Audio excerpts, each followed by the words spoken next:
నమస్తే, నేను Vamshi. Welcome to the point. Bharat super పవర్గా ఎదుగుతుంటే మేం అడుక్కు తింటున్నామంటున్నారు పాకిస్తాన్ నేతలు.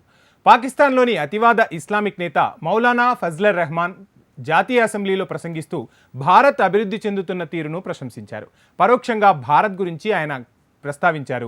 పొరుగు దేశంతో పాక్ను పోల్చుకుంటే రెండూ ఒకే రోజు స్వాతంత్ర్యం పొందాయి. కానీ నేడు భారత్ సూపర్ పవర్ కావాలని కలలు కంటుందని, తామేమో దివాలా తీయకుండా ఉంటే చాలని ప్రయత్నిస్తున్నామని పాక్ ఆర్థిక పరిస్థితిపై ఆయన కీలక వ్యాఖ్యలు చేశారు. పాకిస్తాన్లోని అతివాద ఇస్లామిక్ నేత మౌలానా ఫజ్లర్ రెహమాన్ చేసిన ఈ కీలక వ్యాఖ్యలు ఇప్పుడు ప్రపంచవ్యాప్తంగా కూడా చర్చకు దారితీస్తున్నాయి. అంటే ఆయన చేసిన వ్యాఖ్యలు ఒక రకంగా చెప్పాలి అంటే పాకిస్తాన్లోని పరిస్థితులకు ఖచ్చితంగా అద్దం పడుతున్నాయనే చెప్పవచ్చు. రెండూ ఒకేసారి స్వాతంత్రం పొందినా పాకిస్తాన్ ఉగ్రవాదం వైపు మొగ్గు చూపింది.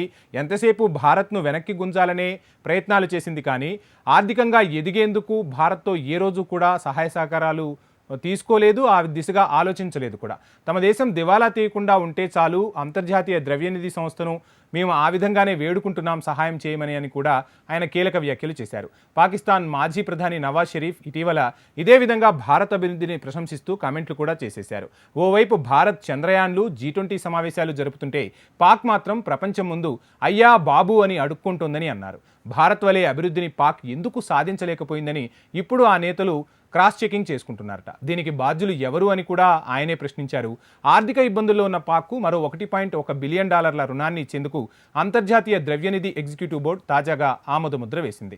$3 బిలియన్ ప్యాకేజీపై పాకిస్తాన్, IMF మధ్య జరిగిన ఒప్పందం ఈ నెలతో ముగియనుంది. ఈ క్రమంలోనే చివరి విడతగా రుణాన్ని మంజూరు చేసేందుకు అంగీకారం కూడా లభించిందట. ఒప్పందంలో భాగంగా ఇప్పటికే పాక్ 2 విడతల్లో $1.9 బిలియన్ అందుకుంది.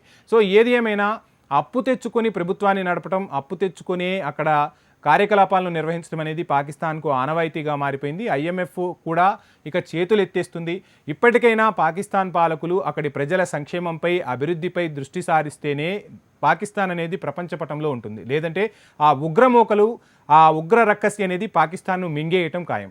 ఏ ఉగ్రవాదాన్ని అయితే పాకిస్తాన్ పెంచి పోషించిందో ఆ ఉగ్రవాదానికి పాకిస్తానే ఇప్పుడు బలైపోతూ ఉంది. సో మొత్తంగా ఇప్పటికైనా పాకిస్తాన్ పాలకులు కళ్ళు తెరిచారు. అక్కడి ప్రజల గురించి ఆలోచించాలి, ప్రజలకు మౌలిక వసతులు కల్పించడంపై దృష్టి సారించాలని మనమందరము కూడా కోరుకుందాం. ఇది ఇవాల్టి to the point. Please subscribe HM TV.